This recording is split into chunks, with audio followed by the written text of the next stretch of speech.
CBSE class 12 history में हम लोग आज चैप्टर पढ़ेंगे ब्रिक्स, बीट्स एंड बोन्स, जो कि डायरेक्टली हड़प्पन सिविलाइजेशन का इतिहास को हमारे सामने डिस्क्लोज करेगा। हड़प्पन सिविलाइजेशन सिविलाइजेशन का मतलब क्या होता है, इसको पहले समझिए। आप लोग को अच्छा से पता होगा, बट हम भी इन ब्रीफ आप लोग को बताना चाहते हैं।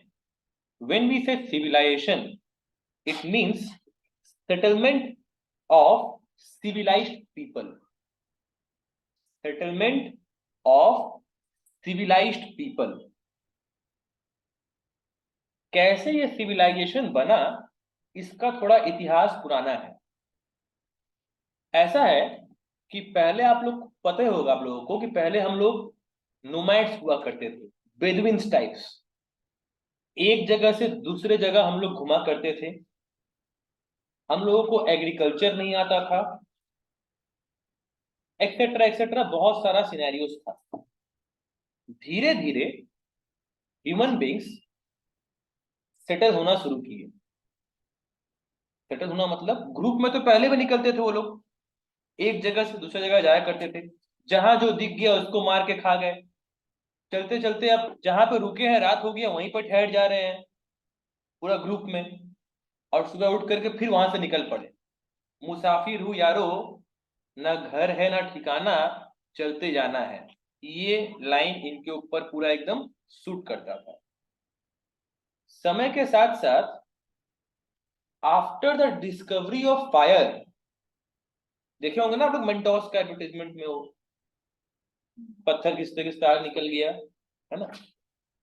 फायर के डिस्कवरी के बाद इन लोगों को एक बात समझ में आया कि हम लोग मिल करके रह सकते हैं और झोपड़ी उपड़ी बना करके रह सकते हैं। ये एकदम प्रिमिटिव पीपल का बात किया जा रहा है। तो शुरुआत हुआ था झोपड़ी से।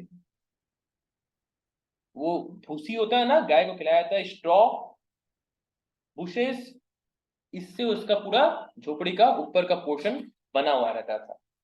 कच्चा हाउस, अंबुजा सीमेंट नहीं होता था, एशियन पेंट्स भी नहीं होता था।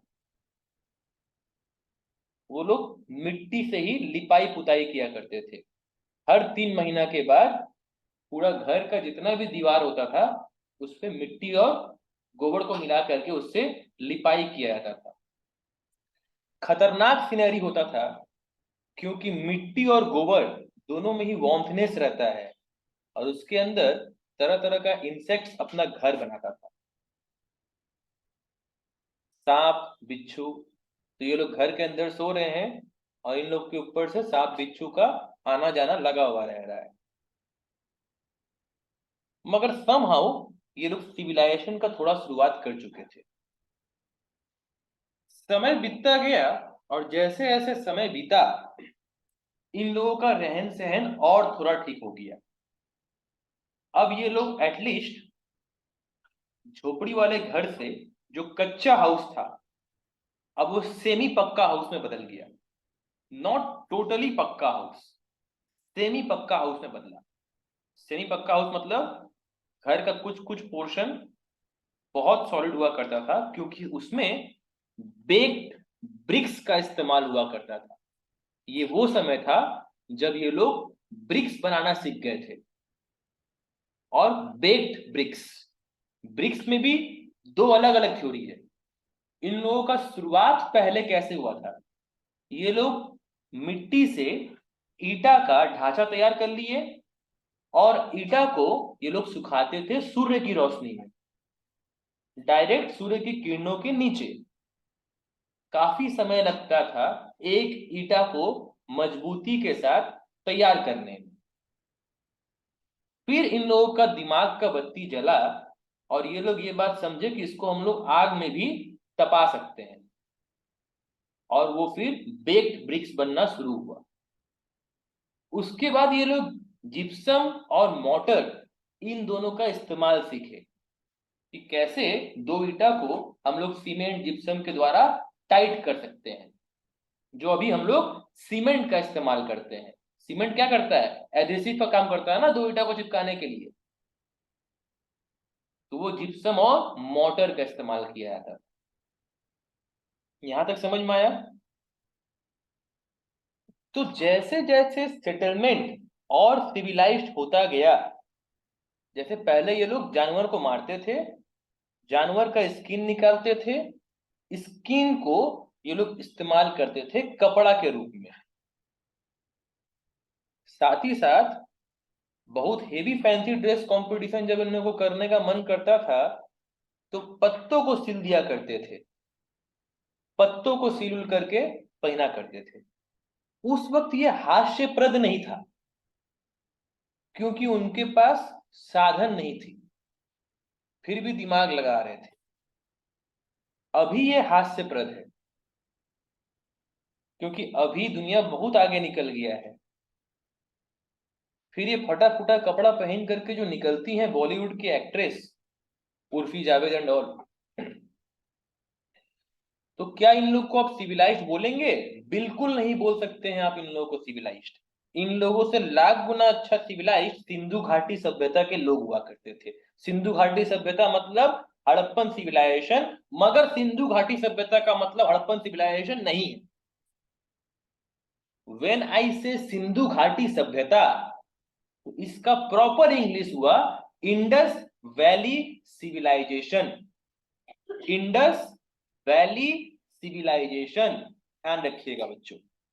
इसी को शुद्ध हिंदी में अपने लोग बोलते हैं सिंधु घाटी सभ्यता। अब देखिए, ये फिर इसको हड़प्पन सिविलाइजेशन क्यों बोलते हैं, बहुत इंपॉर्टेंट क्वेश्चन बनता है, आप लोगों को ये नोट्स में भी मिल जाएगा।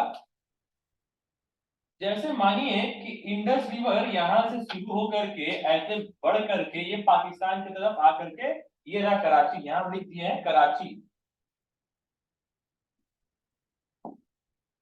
ये हम कराची लिखे, थोड़ा मैप पॉइंटिंग के ऊपर भी ध्यान दीजिएगा, ये जब आपको डायग्राम हम बना के दिखा रहे हैं, ये मैप पॉइंटिंग में काम आता है।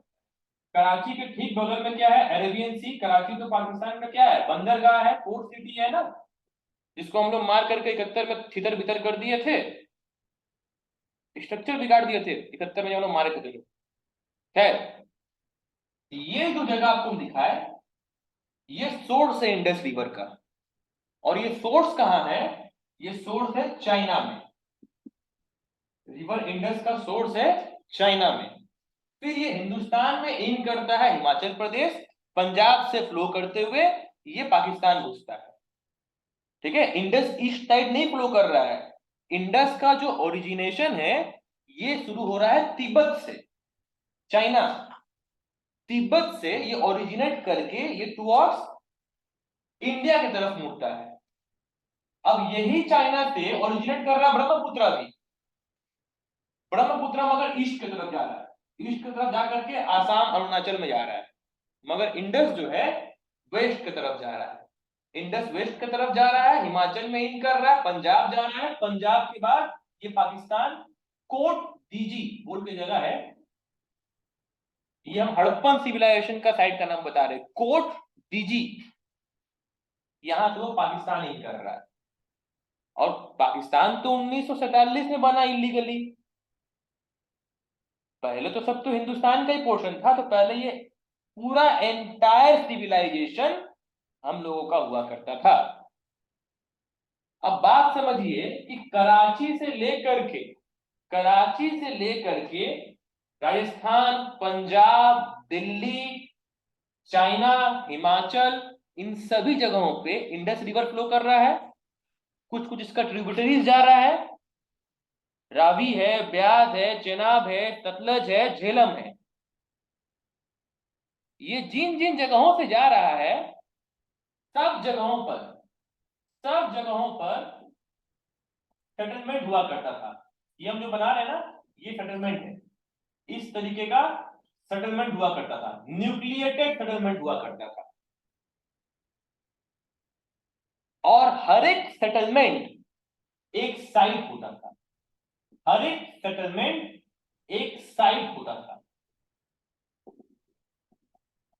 जैसे एरिया, आप बोल दीजिए ये वो एरिया, ये हावड़ा एरिया है, ये हावड़ा मैदान एरिया है, ये शिवपुर एरिया है, ये कोलकाता का एक एरिया है।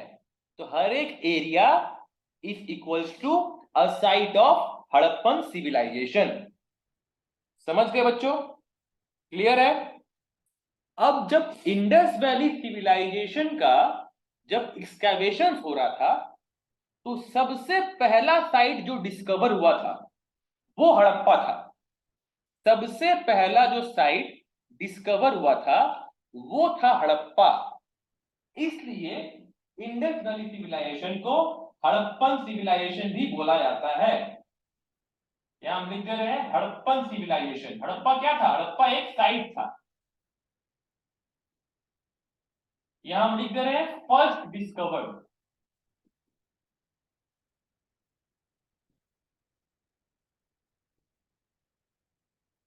क्योंकि ये फर्स्टली डिस्कवर्ड था, इसलिए इसको हड़प्पन सिविलाइजेशन भी बोला जाता है। ऐसा ही एक साइट हुआ करता था जो बहुत पॉपुलर हड़प्पा के संग और कहलाया जाता है मोहेंजोदारो।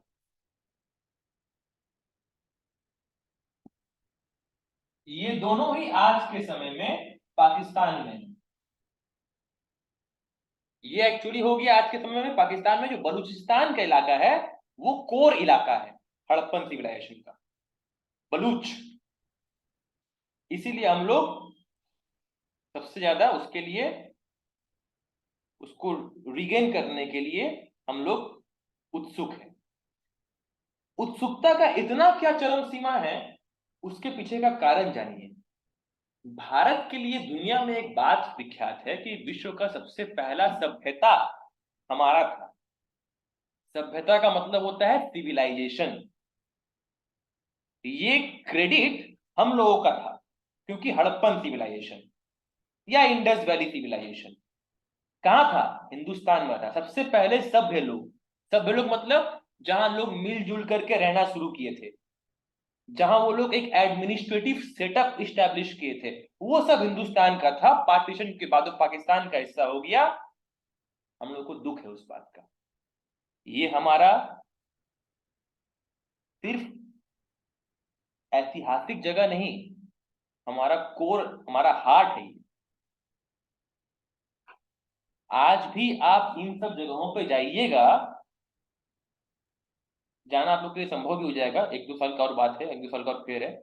जब जाइएगा तो आप देखिएगा, आपको पुराना स्टाइल का सब घर वगैरह, जैसे अभी आप लोग कोई भूतनाथ मंदिर के आगे चले जाओ, आहिरी टोला का इलाका, बीके पाल का इलाका, तो वहां पर आपको सब पुराना पुराना बिल्डिंग दिखाई पड़ेगा,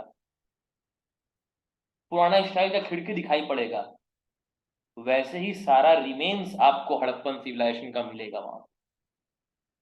आज भी जब वहां पे फर्दर एक्सकैवेशन होता है तो यूनिक सारा चीज मिलता है। आप लोग को पता है ना कि पुराना चीज बहुत कॉस्टली बिकता है मार्केट में, चाहे वो पुराना सिक्का हो गया या कोई भी आर्टिफैक्ट हो गया, सब कुछ उस समय का मटका वगैरह सब कुछ मिल रहा है और लाखों में बिक रहा है।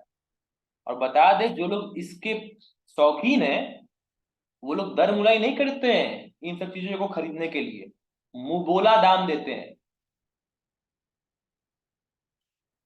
आप लोग जैसे जैसे चैप्टर पढ़ेंगे, जब इस चैप्टर का आप लोग को ड्रेनेज सिस्टम पढ़ाएंगे, जब इस चैप्टर का आप लोग को टाउन प्लानिंग पढ़ाएंगे, तो आप लोग एक बात समझिएगा कि अभी का पूरा एंटायर आर्कियोलॉजी, जितने भी अभी के बड़े बड़े आर्कियोलॉजिस्ट हैं या बड़े बड़े इंजीनियर हैं, भले वो लेटेस्ट टेक्नोलॉजी का इस्तेमाल कर रहे हो काम करने में, जो स्ट्रक्चर है, ढांचा है, वो ढांचा हड़प्पन सिविलाइजेशन का ही फॉलो किया जा रहा है। इसका आप लोग को हम एक उदाहरण देते हैं तो आप लोग तुरंत समझ पाएंगे।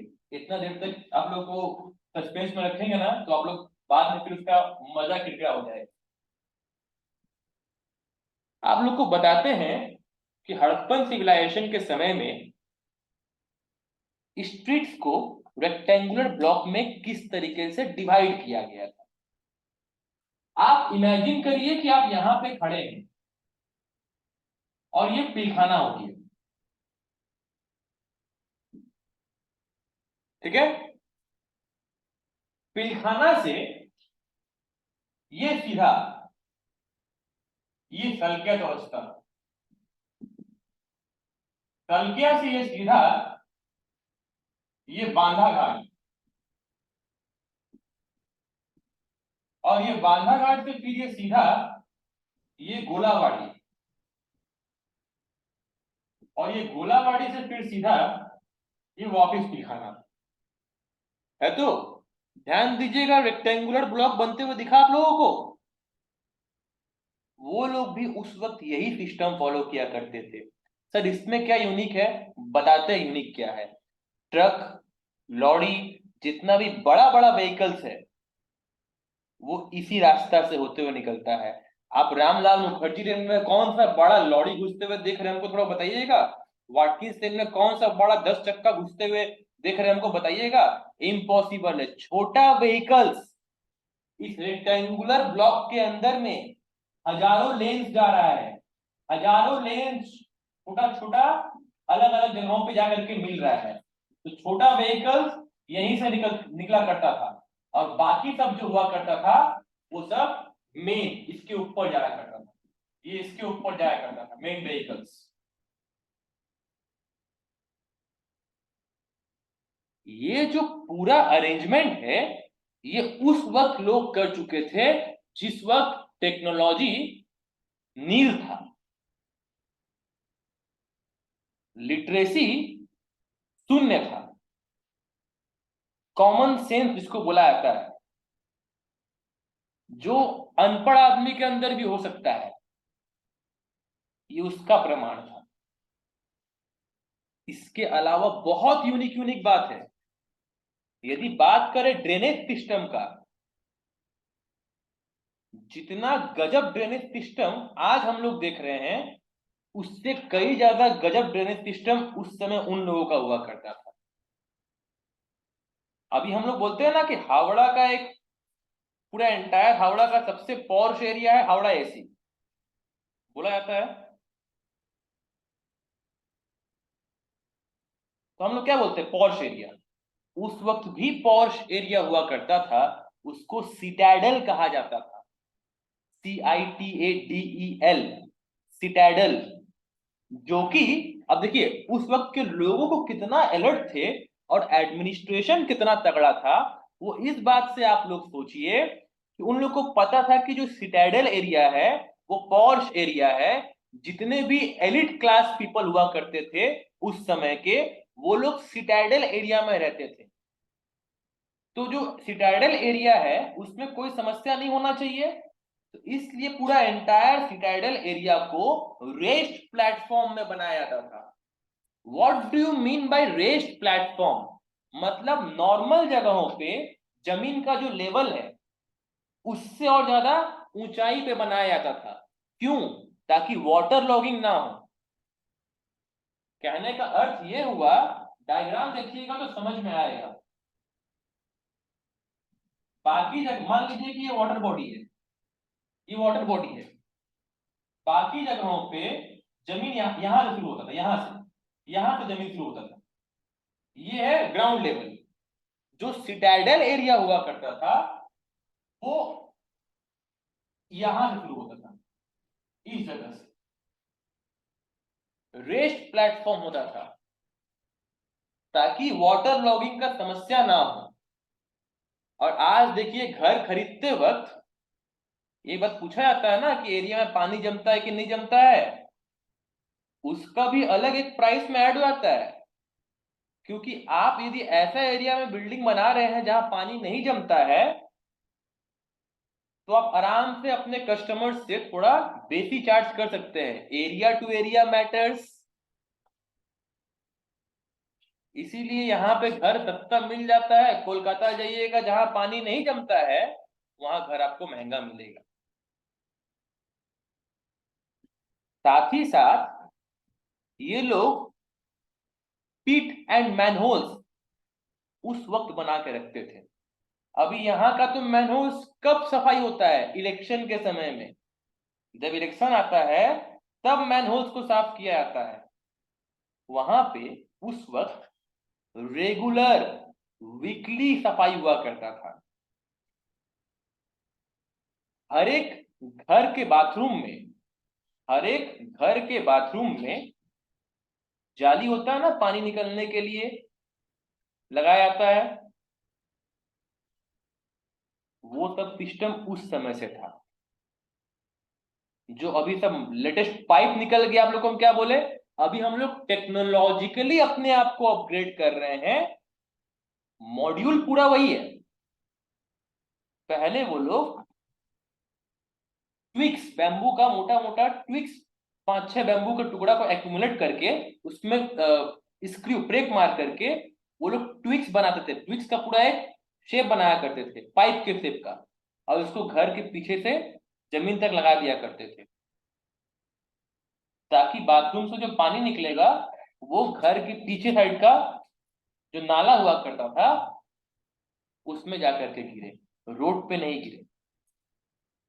एट द सेम टाइम वो लोग इस बात का भी ध्यान रखते थे, जो नाला है, नाला ओपन ना रहे, नाला को कवर्ड रखा जाता था, खाली कुछ कुछ जगहों को ब्लैंक छोड़ा जाता था ताकि साफ सफाई किया जा सके। क्योंकि नाला यदि ओपन रहेगा तो उससे क्या होगा, गंदगी फैलेगा, फ्लाइज फैलेगा, बीमारी फैल सकता है। वो लोग हाई लेवल हाइजीनिक थे। दुनिया में इजिप्शियन सिविलाइजेशन डिस्कवर हुआ, चाइनीज सिविलाइजेशन डिस्कवर हुआ, बहुत सारा सिविलाइजेशन आया, मगर हिस्टोरियंस लोग, और व्हेन आई से हिस्टोरियंस लोग, तो सिर्फ इंडियन हिस्टोरियन की बात नहीं कर रहे हैं, बड़े बड़े फॉरेनर हिस्टोरियंस लोग भी ना इस बात को माने कि हड़प्पन सिविलाइजेशन से ज्यादा सिविलाइज दुनिया का और कोई सिविलाइजेशन नहीं था जो कि इंडिया का हुआ करता था। और क्योंकि आज जो पाकिस्तान के साथ है, बोल करके हम लोग इतने उत्सुक है कि हम लोग उसको वापिस अपने देश में लेकर। और ऐसा नहीं है कि हड़प्पन सिविलाइजेशन में एडमिनिस्ट्रेटिव सिस्टम नहीं हुआ करता था, बिल्कुल हुआ करता था। मगर बच्चों, ये जो डेवलपमेंट हुआ हड़प्पन सिविलाइजेशन में, ये देखो स्टार्टिंग से तो उतना डेवलप नहीं होगा ना, आप लोग भी जन्म लेते हो तो फैक्टराइजेशन तो नहीं किए होंगे। पहले तो 5-6 तक तो खाली वो ब्रैकेट वाला सम्स करने में जिंदगी निकल गया होगा। उसके बाद ना धीरे धीरे अडॉप्ट किए A plus B whole square, A square minus B square, etcetera etcetera. तो जब ये लोग स्टार्टिंग दौर पे डेवलपमेंट करना शुरू किए थे, वो था प्री हड़प्पन एज। इसको अलग अलग बुक में अलग अलग भाषा में बोला जाता है। और जब इनका डेवलपमेंट ड्रेनेज के सिस्टम में, टाउन प्लानिंग के सिस्टम में और ज्यादा तगड़ा हो गया, तो वो लेटर हड़प्पन फेज में आ गया। प्री एंड लेटर, मिडिल बोल के कुछ नहीं है। जो किताब में मिडिल बोल के दे रहा है गलत दे रहा है। एक हुआ करता था प्री, एक हो गया लेटर। प्री में डेवलपमेंट था, उतना नहीं था। फिर प्री से लेटर आते आते तक डेवलपमेंट तगड़ा हो गया। और आपको बता दें कि यही प्री से लेटर आते आते तक दो वैदिक एज भी आ गया, अर्ली वैदिक एज, लेटर वैदिक एज। आपको बता दें कि महिलाओं का पोजीशन का यदि बात किया जाए हड़प्पन सिविलाइजेशन में, स्पेशली प्री हड़प्पन फेज में, महिलाओं का पोजीशन सोसाइटी में पुरुष से ज्यादा हुआ करता था, अच्छा हुआ करता था। उनको सब छूट था, सब आजादी था। वो हाउस होल्ड एक्टिविटीज के अलावा राजपाट में भी बैठा करती थी। और यदि सोसाइटी में कोई फंक्शन हो रहा है, चाहे वो रिलीजियस फंक्शन हो या सोशल गैदरिंग हो, उसमें महिलाएं जा सकती हैं, पार्टिसिपेट कर सकती हैं, और मनचाहा जो भी उनको इच्छा हो रहा है वो कर सकती हैं, कोई रिस्ट्रिक्शंस नहीं था। मेरा कहने का तात्पर्य ये हुआ कि जब हम लोग कुछ नहीं थे ना, तो हम लोग भले कुछ नहीं रहे हो, हमारे मन में भेदभाव भी नहीं था। कुछ नहीं था तो भेदभाव भी नहीं था।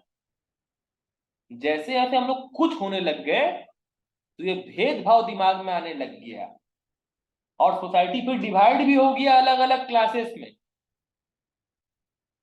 और फिर सोसाइटी में आ गया एक और पंडोरास बॉक्स, से कहानी पढ़े होंगे, पंडोरा नाम की लड़की वो एक बॉक्स खोलती है, जितना भी सब नेविल एविल्स हुआ करता था, शैतानी ताकत सब निकल करके आ गया। तो मानो कि ये early phase of the Harappan civilisation और later phase of the Harappan civilisation के बीच में ही पंडोरा अपना बॉक्स खोल दी थी। और हुआ ये कि लेटर हड़प्पन फेज में जहां डेवलपमेंट तो बहुत था, मगर सोशल इविल्स पनपना शुरू हो गया। महिलाओं के ऊपर रेस्ट्रिक्शंस, क्लास डिविजन्स, ये सारा का सारा चीज, कचरा बोलिए, जो समाज, किसी भी समाज में डेवलपमेंट के लिए सही नहीं है, ये सारा पनपना शुरू हो गया। अद्भुत बात यह है कि हड़प्पन सिविलाइजेशन का जो पूरा एंटायर आर्कियोलॉजिकल रिमेन्स पाया गया है आर्कियोलॉजिस्ट के द्वारा, अद्भुत नहीं अद्भुतास है। अभी आप लोग उस तरीके का उतना पुराना तो नहीं, बट सेम डिजाइन को कॉपी किया जा रहा है। सेम डिजाइन को कॉपी करके बेचने वाले लोग बेच रहे हैं और वो करोड़ों में बिक रहा है। जो लोग बोलते हैं कि हिस्ट्री में फ्यूचर नहीं है, यदि आप आर्कियोलॉजिस्ट बन रहे हैं, बस खाली एक दिमाग लगा दीजिए, आर्कियोलॉजिस्ट बन करके जितना भी पुराना पुराना चीज है उसका डिजाइन को दिमाग में बैठा लीजिए और अभी के रॉ मटेरियल में उस तरीके के डिजाइन को इम्बाइब कर दीजिए। उसके बाद आप मार्केट में बेचना शुरू करिए। आपको अपने जिंदगी में सिर्फ 3 साल काम करने की आवश्यकता है, उसके बाद आपका आने वाला 3 जनरेशन बैठ के खाएगा। क्योंकि सब लोगों को ही पता है, जो लोग पुरानी चीजों के शौकीन हैं उनको पता है कि भैया पुराना चीज मिलेगा तो दाम भी बहुत ज्यादा होगा, और जब मिलेगा तब मिलेगा। तो फर्स्ट कॉपी सबके सब खरीदने के लिए रेडी है। हमको बताइएगा, रैडो जो ओरिजिनल है वो तो बिक ही रहा है, क्या रैडो का फर्स्ट कॉपी घड़ी नहीं बिक रहा है? बहुत बिक रहा है। तो पूरा थ्योरी ये है। राखल दास बनर्जी, दयाराम साहनी, राखल दास बनर्जी, दयाराम साहनी, इन दोनों को श्रेय जाता है हड़प्पन सिविलाइजेशन डिस्कवर करने का। बहुत यूनिक कहानी है। रेलवे लाइन का कंस्ट्रक्शन हो रहा था, फिर इनको कुछ दिखा, शॉक्ड हो गए। बताएंगे नेक्स्ट सेशन में।